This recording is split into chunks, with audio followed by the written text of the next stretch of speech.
कमीत कमी 4 ते 5 उमेदवारांची आहे की बाबा चर्चा आहे की प्रभागात आम्ही उभा राहतो, तर त्यांच्याविषयी तुम्हाला काय म्हणत? त्यांनी आता फॉर्मच भरून हा फॉर्मच भरून डिपॉझिट जप्त होईल त्यांचं.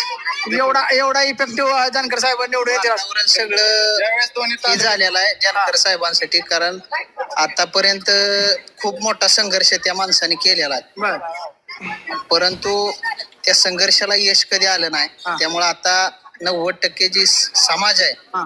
ही त्यांच्या पाठीमागे उभा राहणार आहे. धनगर समाज अधिक मोहिते पाटलांचा पण त्यांना सपोर्ट असणार आहे. त्यामुळं बाकीच्या लोकांनी फॉर्म भरायलाच नाही पाहिजे, माझं तर मत आहे. हे जानकर साहेबांनी विरोध एकदा झाला. जानकर साहेबांनी तुतारी घेतलेली एकदम जोरात वाजणार असं वाटतंय. वाजणार छाताडा बसून तुतारी वाजणार. पुढचा उमेदवार आहे त्याच्या नरडीव बसून तुतारी भोकणार बघा कार्यकर्ते. बरं. एवढं काम जोरात चालू आहे आजपासूनच. येणाऱ्या विधामी